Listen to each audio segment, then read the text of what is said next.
और हम नमन करते हैं ऐसी माताओं को जिनके हाथों में हथियार है, वो क्या भला करेंगी हमारा नहीं कर सकती। तो आधी आबादी को मैं कहती हूँ कि जाग जाइए, जब तक आधी आबादी नहीं जागेगी हम आगे नहीं बढ़ पाएंगे। सारा दोस्त हमारा ही है, गलत खाते तो हम बाबा साहब का है, गलत है तो हम बाबा साहब की वजह से हैं। लेकिन जहाँ कहते हैं ना सुबह के टाइम 2 घंटी बजती है, एक स्कूल की घंटी बजती है और एक मंदिर की घंटी बजती है।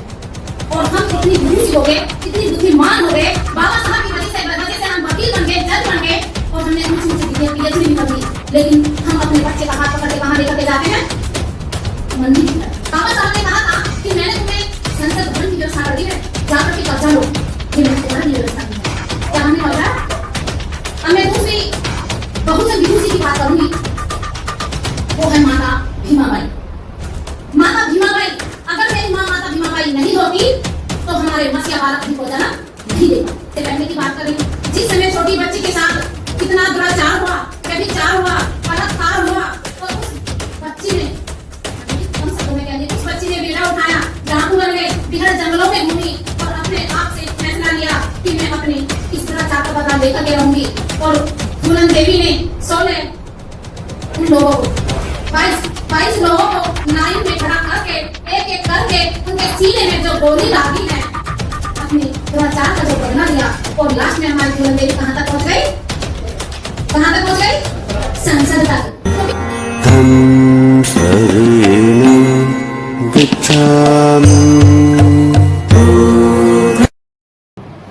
एकलव्य को नमन करते हुए रणभूमि पे 16 अंग्रेजों का संकलन करने वाली महावीर देवी को नमन करते हुए, बिरसा मुंडा को नमन करते हुए,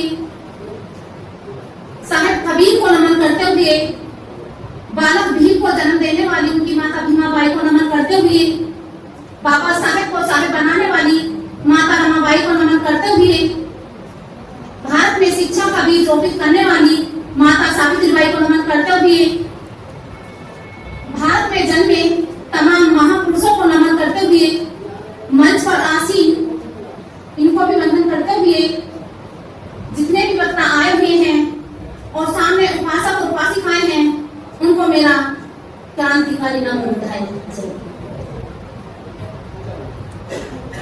मेरा जो आज का टॉपिक है बहुजन विदुषियां और आधी आबादी।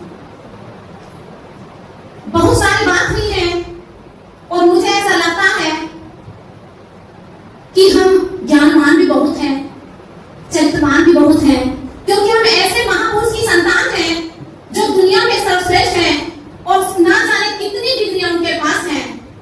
डिग्री तो 32 है, लेकिन इससे भी बहुत सारी डिग्रियां बाबा साहब के पास जो मैंने अभी बताई हैं, चरित्रवान, शीलवान, गुणवान, विद्वान।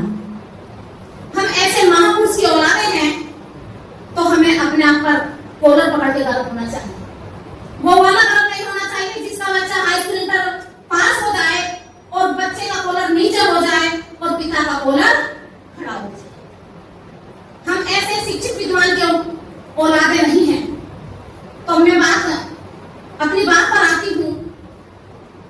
बाबा साहब ने सबसे पहला जो स्लोगन दिया था वो यही था कि शिक्षा वह शैली का दूध है जो पिएगा वही दहाड़ेगा। मुझे शिक्षा का महत्व का नहीं पता था, लेकिन जब मुझे शिक्षा का महत्व का पता लगा तो आज मेरी औकात नहीं थी यहाँ बोलने की, दहाड़ने की, लेकिन मैं भी यहाँ दहाड़ रही हूँ। ये सब बाबा साहब का स्लोगन की ताकत है। लेकिन कुछ लोग नहीं चाहते कि आप दहाड़े, कुछ लोग नहीं चाहते कि हम महिलाएं तो क्या पुरुष तो क्या महिलाएं भी नहीं दहाड़े। लाखों स्कूल बंद कर दिए गए, भाई दहाड़ के कहां से? शिक्षा से। लेकिन जब पहले ही हमारे स्कूल बंद कर दिए जा रहे हैं और हम यहाँ आकर के तो दहाड़ रहे हैं, लेकिन हम वहां कुछ भी नहीं कह रहे हैं, तो कैसे दहाड़ेंगे भाई? हम नहीं दहाड़ पाएंगे।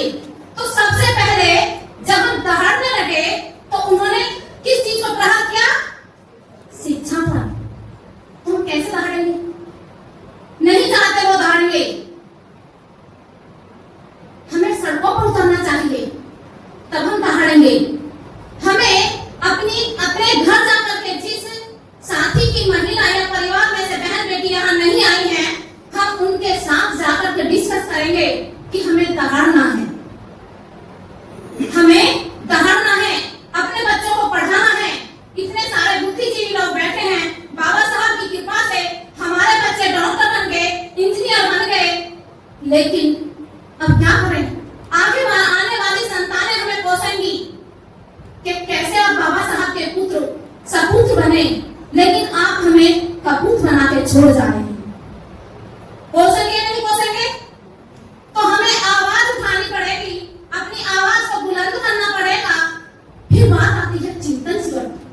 हमें चिंतन करना पड़ेगा, मनन करना पड़ेगा कि हमारे आने वाली पीढ़ी कैसे शिक्षित होगी और कैसे दहाड़ेगी।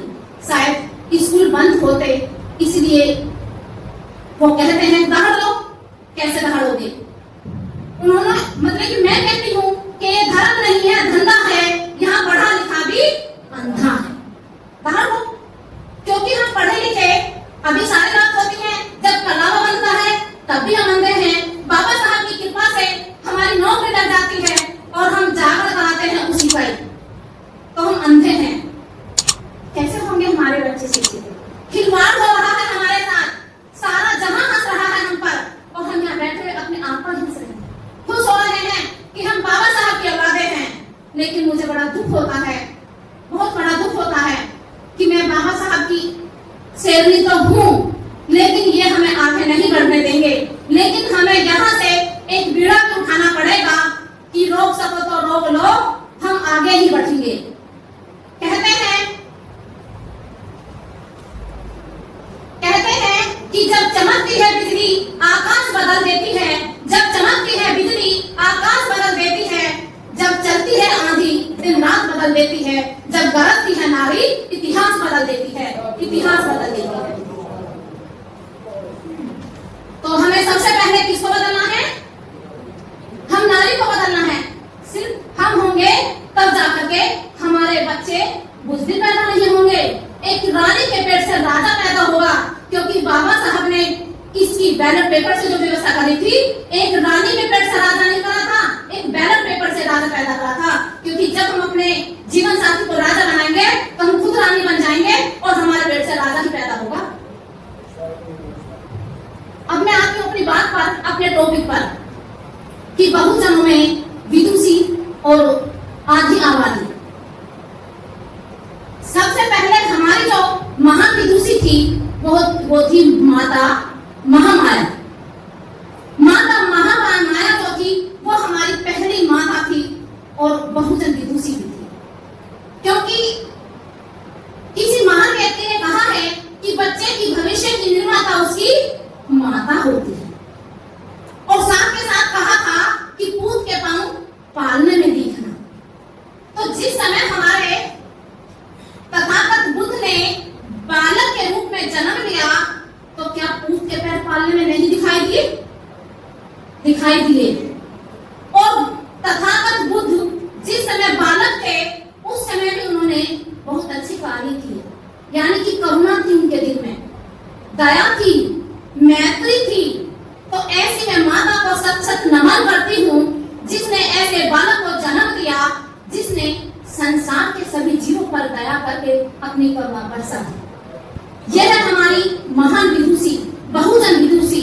और हम नमन करते हैं ऐसी माताओं को जिनके हाथों में हथियार हैं। वो क्या भला करेंगी हमारा? नहीं कर सकती। तो आधी आबादी को मैं कहती हूँ कि जाग जाइए। जब तक आधी आबादी नहीं जागेगी हम आगे नहीं बढ़ पाएंगे। सारा दोस्त हमारा ही है। गलत खाते तो हम बाबा साहब का हैं, गलत में तो हम बाबा साहब की वजह से हैं, लेकिन जा कहाँ रहे हैं हम? सुबह के टाइम 2 घंटी बजती है, एक स्कूल की घंटी बजती है और एक मंदिर की घंटी बजती है, और हम इतनी विदुषी हो गए, इतनी बुद्धिमान हो गए, बाबा साहब की वजह से हम वकील बन गए, जज बन गए, और हमने ऊंची ऊंची डिग्रियां पीएचडी भी कर ली। लेकिन हम अपने बच्चे का हाथ पकड़ के कहाँ लेकर के जाते हैं? मंदिर की तरफ। अगर हम उसी बच्चे का हाथ पकड़ कर स्कूल की तरफ लेकर के जाएंगे तो हमारे समाज में जैसे जज बन रहे हैं, वकील बन रहे हैं और डॉक्टर बन रहे हैं, तो आगे भी बनते रहेंगे, आगे भी बनते रहेंगे ना। जब माँ अपने पेट से बच्चे को जन्म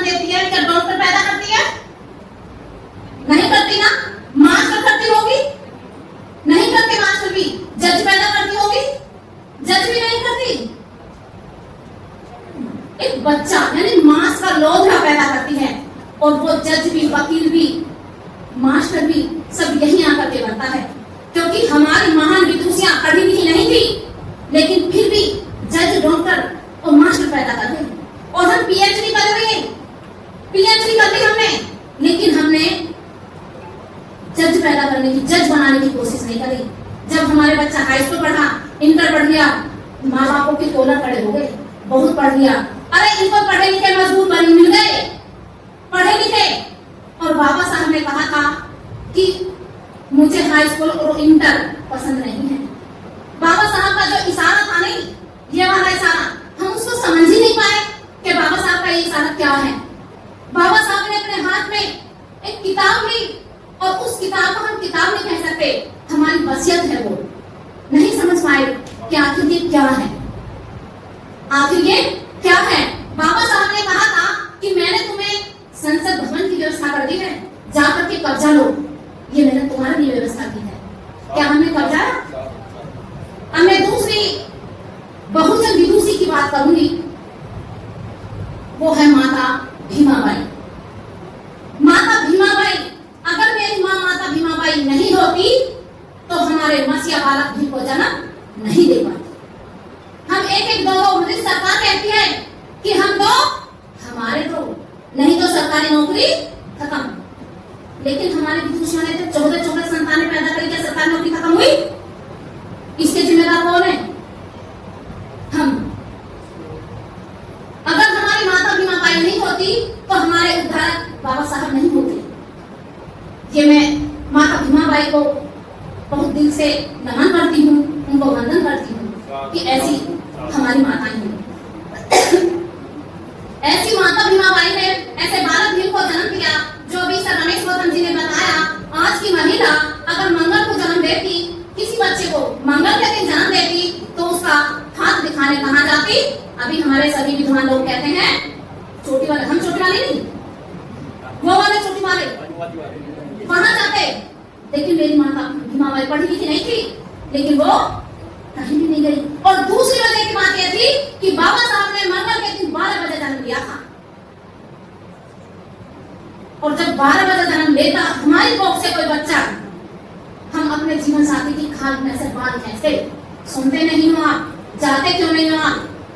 जाकर के कुंडली दिखाइए, और हमारे होनहार बालक की कुंडली ऐसी बना देगा कि शायद बेटी हो या बेटा, उसके तलवे में अफीम लगा करके शायद हमें कुछ ना कुछ उसके साथ कर दिया जाए। तो हम महान विदुषी हैं या हमारी बहुजन हमसे पहले जन्मी हमारी भी महान विदुषियां हैं? हम पढ़ी लिखी भी कायर विदुषियां हैं। हमने तीसरी अपनी माँ का, जो हमारी बहुजन विदुषी है, उनकी बात करूंगी। यानी मैं आपको गिना क्यों रही हूँ? क्योंकि हम इनसे पढ़े हैं 9 देवियों में, मैं उनकी तुलना कर रही हूँ 9 देवियों की। गिनते हैं ना? तीसरी जो मेरी माता है वो है सावित्रीबाई। सावित्रीबाई फूले मेरी माता एक ऐसी माता रही है कि उनको खुद को पढ़ना नहीं आता था, लेकिन जब माता सावित्रीबाई फूले के जीवन साथी राष्ट्रपिता ज्योतिबा फूले, जब उनके कोई नजदीकी दोस्त अदर कास्ट के थे, और जब हमारे राष्ट्रपिता ज्योतिबा फूले उनकी शादी में गए, जो कि मित्र थे, शॉर्ट में बोल रही मैं, समझदार सभी हैं, क्योंकि उनके मित्र थे, जब उनकी शादी में गए तो उन लोगों ने कहा कि ये अछूत सम्मान के लिए हमारे बराबर में खड़ा होगा, हमारी इसके साथ बराबर होगी, या इसकी हमारे मतलब सम्मान इसके साथ हमारे साथ इसका भी होगा? कदापि नहीं, बर्दाश्त नहीं करेंगे। उन्होंने दूल्हे से जाकर के कहा, राष्ट्रपिता ज्योतिबा फूले के दोस्त से, जो मित्र था उनका, उससे जाकर के कहा कि इसे यहाँ से भगाइए, इसे अपने जो तुम्हारा जो एक शुद्ध दोस्त है, इसे यहाँ से हटाइए, अछूत को भगाइए, वरना हम तेरी बारात में नहीं जाएंगे। तो क्या करना पड़ा? दोस्त को रखा या अपने समाज के साथियों को रखा? अपने समाज के लिए दोस्त बाधा बन रहा था। जब ये बात राष्ट्रपिता ज्योतिबा फूले के पास पहुंची तो खुद राष्ट्रपिता फूले ने कहा कि मित्र, मैं नहीं चाहता कि मेरी वजह से आपकी शादी में कोई बाधा आए, मैं ही चला जाता हूँ। तो राष्ट्रपिता ज्योतिबा फूले जिस समय वहां से अपमानित होकर के घर लौटे, तो माता सावित्रीबाई फूले को देर नहीं लगी समझ गई। माता सावित्रीबाई फूले ने समझ लिया। एक दिन दो दिन राष्ट्रपिता ज्योतिबा फूले को शांत देखा तो माता सावित्रीबाई ने कारण पूछा। हम भी पूछते हैं ना, क्योंकि हम अपने जीवन साथी का चेहरा पढ़ लेते हैं, इससे कम नहीं है जो वो पानी पढ़ लेता।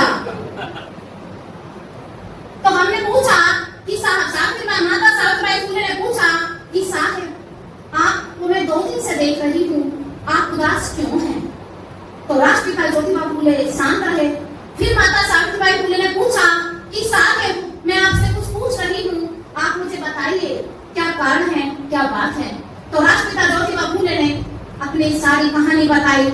माता सावित्रीबाई फूले ने साहब में साहस भरते हुए कहा कि बस एक ही बात से आप विचलित हो गए, बस इतनी सी पीड़ा, लेकिन जी तो माता रमाबाई जो हमारी माता है, चौथी माता रमाबाई, माता रमाबाई का यानी कि त्याग की मूर्ति माता रमाबाई सभी जानते हैं। माता रमाबाई ने इतना त्याग किया कि शायद कोई महिला नहीं कर सकती और कर भी नहीं सकती, क्योंकि जो माता रमाबाई की वजह से हमारे साहब बने ना, वो माता रमाबाई की वजह से ही बने। क्योंकि आज भी कोई जीवन साथी हमारे, मैं पुरुष वर्ग को नहीं बोल रही हूँ, आज चिंतित शिविर हो या पैदा हो, ये किनकी वजह से आते हैं? हम महिलाओं की वजह से। अगर हम महिलाएं आजादी ना दें, पढ़ने की आजादी ना दें, बोलने की आजादी ना दें, तो ये आगे नहीं बढ़ सकते, बिल्कुल भी नहीं बढ़ सकते। तो आगे बढ़ाने के लिए मतलब कि कहते हैं कि किसी भी इंसान को महान बनाने के लिए, महापुरुष बनाने के लिए एक महिला का ही हाथ होता है। तो बाबा साहब को साहब बनाने के लिए माता रमाबाई का ही हाथ है। 4 संतानें कुर्बान कर दी बाबा साहब को साहब बनाने के लिए, अपने आप को भी कुर्बान कर दिया बाबा साहब को साहब बनाने के लिए। तो मैं थोड़ा ही समय लूंगी। हमारे को अल्प आयु में ही बीमारी ने घेर लिया और वो इस संसार को छोड़ करके चली गई। एक करके दूध मुहे बच्चे चारों को कुर्बानी देती। तो आप समझ गए होंगे कि कहते हैं, अभी भी से बोल रही हूँ कि बाबा साहब, बाबा तेरा मिशन अधूरा, हम करेंगे पूरा। बात हो रही थी, लेकिन हम कैसे करेंगे पूरा? अद्धा पौवा पी के या खा पी के? अद्धा पौवा पी करके ही पूरा हो रहा है हमारा मिशन सही मायने में। चाहे कितना भी हम चिंतन शिविर लगा ले, कुछ भी लगा ले, सिर्फ यहाँ तक चिंतन करते हैं हम। मैं खुद की भी बात कर रही हूँ, लेकिन अगर इस चिंतन शिविर का महत्व समझें, हमारे सर रमेश गौतम जी की कुर्बानी को समझें, तो चिंतन शिविर का क्या मतलब कि हमें इनकी जरूरत भी नहीं पड़ेगी। और मिशन हमारा बाबा साहब का कारोबार रुक नहीं सकता, ताकत नहीं किसी में, चाहे कितने भी ये जोर लगा ले, और बाबा साहब का मिशन पूरा मैं करूंगी, पूरा होकर के रहेगा। सर रमेश गौतम जी की कुर्बानी बेकार नहीं जाएगी, हमारी बहन शीला की कुर्बानी बेकार नहीं जाएगी, क्योंकि इन्होंने भी कम कुर्बानी नहीं दी है। एक बेटी को जन्म दिया और पूरा जीवन समाज पे लगा दिया। कैसे बेकार जाने देंगे? नहीं जाने देंगे, ये बिड़ा देंगे हैं यहाँ से। बाबा साहब ने कहा था, ऐ मेरे समाज के लोगों, ऐ मेरे समाज के लोगों, इस कारवा को मैं बड़ी मुश्किल से लेकर के आया हूँ, अगर आप इसे आगे ना ले जा सके तो इसे पीछे भी मत ले जाइए। आप मुझसे ज्यादा समझदार हैं, क्योंकि हमें बाबा साहब का कारवा तो आगे नहीं जाने देंगे, चाहे इसके लिए हमें अपनी कुर्बानी भी क्यों ना देना पड़ी, हम देंगे। किसी महान व्यक्ति ने कहा है कि एक शराबी पति से ज्यादा खतरनाक एक अंधविश्वास पाखंडी महिला होती है, क्योंकि वो खुद को ही बर्बाद करता है, लेकिन एक महिला दूसरों परिवारों को बर्बाद कर देती है, मायके को भी और ससुराल को भी। ये सबसे बड़ा दोष हम महिलाओं का ही है। आगे है माता रमाबाई, अगले की मैं उदाहरण देकर के नहीं समझा रही हूँ, क्योंकि बहुत ज्यादा समय होगा। हमारी 5वीं जो माता है वो है यशोधरा, माता यशोधरा। अगर माता यशोधरा नहीं होती तो हमारे तथागत गौतम बुद्ध कभी तथागत गौतम बुद्ध नहीं बनते। माता यशोधरा ने भी कम त्याग नहीं किया, छोटी सी उम्र में छोटा सा बच्चा, और जिस समय गौतम बुद्ध अपने बुद्ध नहीं बने थे, जिस समय गौतम बुद्ध अपने घर से निकले, तथागत बुद्ध नहीं बने थे, जिस समय गौतम बुद्ध अपने घर से निकले, दूध मुहे बच्चे का मुंह देख करके किसी आत्मा की दुखती है। अपनी पत्नी के चेहरे को देख करके जब वो घर छोड़ करके निकलते हैं समाज के लिए, क्या किसी को दुख नहीं होता? होता है।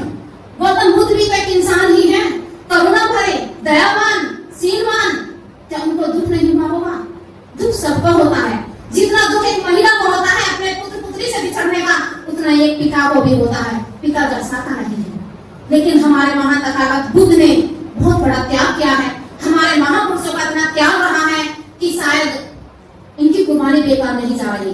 चाहे एक ही मिशन रहे, जैसे साहब कांसीराम थे, लुप्त हो गया था बाबा साहब का मिशन, लेकिन एक ही दीना भाना की किताब से, साहब कांसीराम के पढ़ने से और समाज में ऐसी प्रगति, ऐसी लहर उठी कि हर हमारे समाज का पुरुष वर्ग लेकर के साइकिल बनकर के कारवा निकल पड़ा और आज हम नैनीताल में बैठे हैं। ये साहब कांसीराम की देन है। और किस चीज से? हम तो एसी की बस से आए हैं। किसकी वजह से? साइकिल।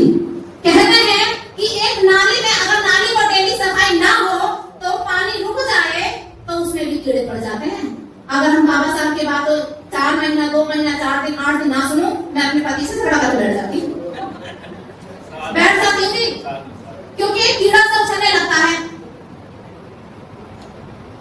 माता यशोधरा ने हम क्या नहीं किया, तथागत बुद्ध से कहा कि साहब कहते हैं ना, एक कविता है कि सखी व मुझसे कहकर जाते, सखी व मुझसे कहकर जाते, क्या मैं मना कर देती? कविता मुझे पता नहीं क्या है।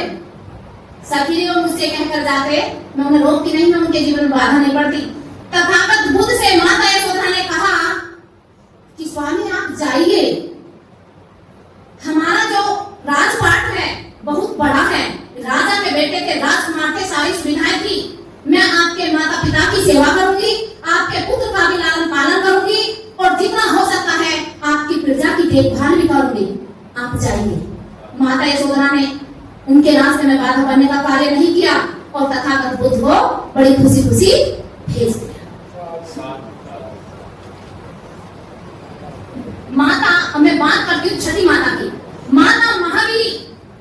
माता महावीरी मतलब कि वो माता रही है जो 1919 में जलियांवाला बाग में जो हत्याकांड हुआ था, उनमें जो जनरल डायर ने गोलियों की बौछार से हजारों लोगों को मारा था, उसमें महावीरी देवी के पति भी शहीद हो गए थे, मारे गए थे। उस महिला को इतना दर्द हुआ, निहत्थे लोगों पर गोली चलाई थी, तो उस महिला को इतनी पीड़ा हुई, इतना दर्द हुआ, इतनी मतलब कि उनके अंदर घृणा हुई, उन्होंने बीड़ा उठाया कि मैं अपने पति की मौत का बदला लेकर के रहूंगी। और माता महावीरी ने डंडा उठाया और नाक काटने की जो मशीन होती है नहीं, उसमें से गंडासा उतारा और उसको डंडे में बांधा और 16 रणभूमि में जाकर के 16 अंग्रेजों का सर कलम कर दिया माता महावीरी ने। हम ऐसी विदुषियों की संतानें हैं, लेकिन हम लिपस्टिक, बिंदी, कंगन, चूड़ी, पायल, बिछड़े, ये हमारे कामना हो जाए, हम इनमें ही इनसे रह गए, तो हम कहां से क्रांति करेंगे भाई? क्रांति शब्द का ही नहीं पता। मैं तो अपनी बेटी का नाम शांति रखूंगी, शांति रहेगी घर में, क्रांति ना रखने की हूं। अगर क्रांति रखेगी तो क्रांति हो जाएगी। सच्चाई ऐसी आगे है। माता झलकारी बाई, माता झलकारी बाई खूब लड़ी मर्दानी है, तो झांसी वाली रानी थी, लेकिन वो झांसी वाली रानी नहीं थी, वो झलकारी बाई थी। माता मतलब कि रानी लक्ष्मीबाई की सहेली थी, उनके घर पर उनके झलकारी बाई और उनके पति सेवक के रूप में कार्य करते थे। और जब उनको पता लगा कि अंग्रेजों ने उस पे किले पे हमला कर दिया है, तब झलकारी बाई ने कहा कि रानी आप चिंता न करें, क्योंकि उनके पति शहीद हो गए थे, झलकारी बाई थे, आप चिंता न करें। उनको दर्द था अपने पति का, तो झलकारी बाई ने अपने बच्चे को पीठ से बांधा और घोड़े पे सवार हो गई और अंग्रेजों से लोहा लिया। जब अंग्रेजों से लोहा लेती रही, अब उन्हें लगा कि मैं मारी जाऊंगी मैं मारी जाऊंगी, तो उन्होंने अपने आप को गोली से शूट कर दिया, लेकिन दूसरों के हवाले नहीं होना दिया। माता झलकारी बाई ने, वह झांसी की जो रानी कहलाई इतिहास में जो छपी, वो किसकी वजह से छप गई? हमारी वजह से। क्योंकि हम कभी भी झलकारी बाई अपने बच्चों को नहीं बताते, जब भी बताते हैं तो कौन सी कविता के रूप में बताते हैं? रानी लक्ष्मीबाई। और जिस समय हम अपने बच्चों को झलकारी बाई बताने लगेंगे, तो हमारे बच्चे रानी लक्ष्मीबाई को भूल जाएंगे और झलकारी बाई को याद करेंगे। कैसे? वैसे याद करेंगे जैसे शिक्षा की देवी सरस्वती, लेकिन जब जब हम अपने बच्चों को बताएंगे कि शिक्षा की देवी सावित्री बाई, कहते हैं कि इंसान जब मरता है जब उसके विचार मर जाते हैं। तो हमें अपने विचारों पर ताला नहीं लगने देना, अपने बीच बीच में अपने बच्चों को बताते रहना है। और आठवीं जो देवी है हमारी वीरांगना नंगेली। वीरांगना नंगेली, जब एक नंगेली वीरांगना का हम इतिहास पढ़ते हैं तो ऐसा लगता है कि मैं धराम से जमीन पर गिर सकती हूँ। जिस महिला का मतलब कि सम्मान ज्यादा, पहले नंगेली ने देखा कि हम महिलाओं को इस ढकने का अधिकार नहीं था, हम महिलाओं को इस ढकने का अधिकार नहीं था। और नंगेली ने अपने माता पिता से पूछा कि मैं क्या देखती हूँ, और महिलाएं अपने तन को ढकती हैं, लेकिन हमारे समाज की महिला अपने तन को नहीं ढकती, ये क्या है माँ? तो उनकी माँ ने बताया कि बेटा हम अछूत हैं, हम अपने तन को नहीं ढक सकते। केरल की रहने वाली थी नंगेली। तो नंगेली सोचती रही, सांवली सलोनी थी, चेहरे आंखों में चमक थी, स्वाभिमानी थी। सोचती रही कि मैं इस बदलाव इसमें कैसे बदलाव लाऊं, ये कैसे हो सकता है, मैं बाहर नहीं निकल सकती, मुझे शर्म आती है, लेकिन क्या करें। उस नंगेली ने हौसला दिखाया, पली बड़ी होगी, जल्दी की शादी हो गई। जब माता नंगेली अपनी ससुराल पहुंची तो उनके पति का नाम भी बता दूं, उनके पति का नाम था चिरुकंडन। नंगेली के पति का नाम था चिरुकंडन। जब नंगेली ससुराल पहुंची और ससुराल जाते हुए जब उसने देखा कि उसके समाज की महिलाएं इस ढके हुए, पानी सर पे भी था, बगल में मटका था, और जब वो ला रही थी तो वो बहुत गलत फील कर रही थी। तो नंगेली ने अपने पति से जाकर के कहा कि इस व्यवस्था को बदला नहीं जा सकता। तो नंगेली के पति ने कहा कि नहीं बदला जा सकता, कि क्यों, कि ये कर लगाते हैं इसमें। तो नंगेली ने अपने पति से विचार विमर्श किया कि मैं इस कर को हटा करके रहूंगी।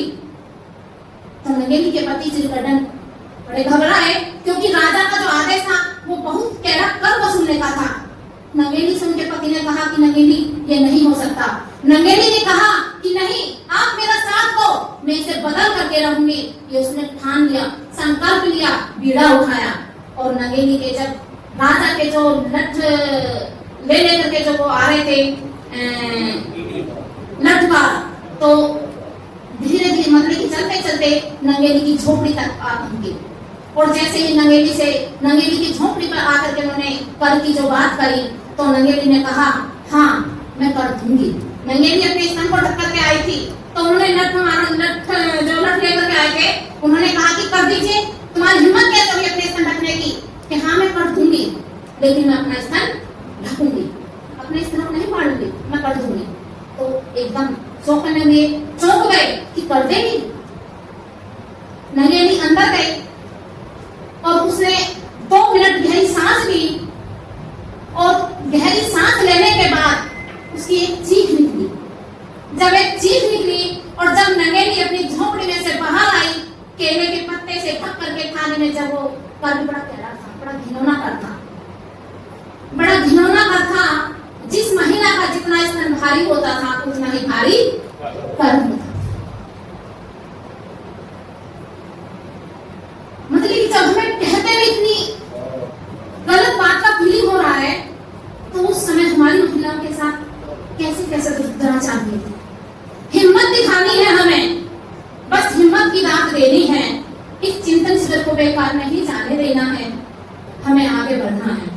उस नंगेली ने जब अपने स्तन को काट करके केले के पत्ते से ढक करके राजा के लठमारों के सामने रखा, तो राजा के लठमार भी ऐसा दृश्य देख करके स्तन छोड़ करके भाग गए। और कहा, नंगेली ने कहा कहाँ भाग रहे हैं, लेके जाइए कर, मैंने आपको कर दिया है, कर लेकर के जाइए।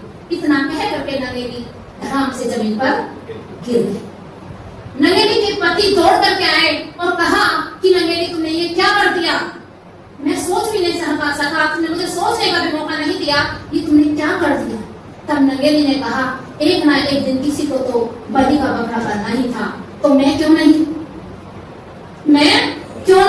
इतने कहते साथ ही नंगेली ने अपनी धीमी धीमी सांस लेते हुए अपनी आंखें बंद कर दी और वो सदा सदा के लिए अमर हो गई, इतिहास में दर्ज हो गई। तो नंगेली के पति नंगेली से बहुत प्यार करते थे। जिस समय नंगेली की चिता जल रही थी तो चिरकुंडन ने भी अपनी उस चिता में कूद करके अपनी जान दी थी। ये हमारी माता क्या इनका त्याग नहीं है? तो हमारी जो ये माताएं रही हैं, हम इनका त्याग कैसे भूलें? एक माता रह गई जो नौवीं माता है, वो है फूलन देवी। फूलन देवी हमारी माता से कम नहीं है तो एक बेटी, लेकिन अब बेटी नहीं क्योंकि शादी हो गई थी। शादी से पहले की बात कर रही हूँ। जिस समय छोटी बच्ची के साथ इतना दुराचार हुआ, व्यभिचार हुआ, बलात्कार हुआ और उस बच्ची ने, मतलब कि कम शब्दों में कह दी, उस बच्ची ने बेड़ा उठाया, डाकू बन गई, बिहार जंगलों में घूमी और अपने आप से फैसला लिया कि मैं अपने इस दुराचार का बदला लेकर के रहूंगी। और फूलन देवी ने 16 उन लोगों को 22 लोगों को लाइन में खड़ा करके एक एक करके उनके सीने में जो गोली दागी है, अपने दुराचार का जो बदला लिया। और लास्ट में हमारी फूलन देवी कहां तक पहुंच गई? कहां तक पहुंच गई? संसद तक। क्योंकि बाबा साहब का जो इशारा है नहीं, वो हमें वहां तक पहुंचाने का है। और हम कैसी कैसी माताओं का बखान करते हैं। जब हमारे मतलब कि एक बच्चे के 5 उंगली से 6ठी उंगली में आ जाती है तो हम उसका अबॉर्शन कराते हैं, ऑपरेशन करा देते हैं। और वो माताओं कहते इतने इतने सारे हाथ ऐसे खड़े थी, और किसी में तलवार, किसी में गदा, किसी में भाले, और किसी का तो इतना विकट रूप है कि अगर उसकी पोस्टर दीवार पर टांग दे और इतनी लंबी जब उसकी जीभ होती है तो उसे देख करके हमारे बच्चे का सुसुएरे पेशाब निकल जाता है, मुंह निकल जाता है हमारे बच्चे का। फिर भी हमारी माँ कहती है बेटा डरना, ये हमारी माता है। कितनी बड़ी विडंबना है। हम पढ़ी लिखी महिलाओं की विडंबना है ये। और उन महिलाओं का इतिहास जानो जो हमारी बहुजन विदुषियां रही है। फिर कैसे मिशन चलेगा हमारी वजह से? और उनकी वजह से मिशन चला ना, तो हम कहां धकेल रहे हैं अपने मिशन को? गड्ढे में। तो भाई हमें इस चिंतित स्वर को बेकार नहीं जाने देना और यहाँ से बेड़ा उठा करके जाना है। कहते हैं कि कर गुजर गए वो भीम थे, कर गुजर गए वो भीम थे, दुनिया को जगाने वाले भीम थे। हमने तो साथ इतिहास में नहीं पढ़ा और इतिहास बनाने वाले भीम थे, इतिहास बनाने वाले भीम थे। जब यहाँ पर महिला गरजेगी, आंधी तूफान बन के बागी बन के बरसेगी। इसी के साथ मैं अपनी वाणी को विराम देती हूँ। सभी को नमस्कार, जय हिंद।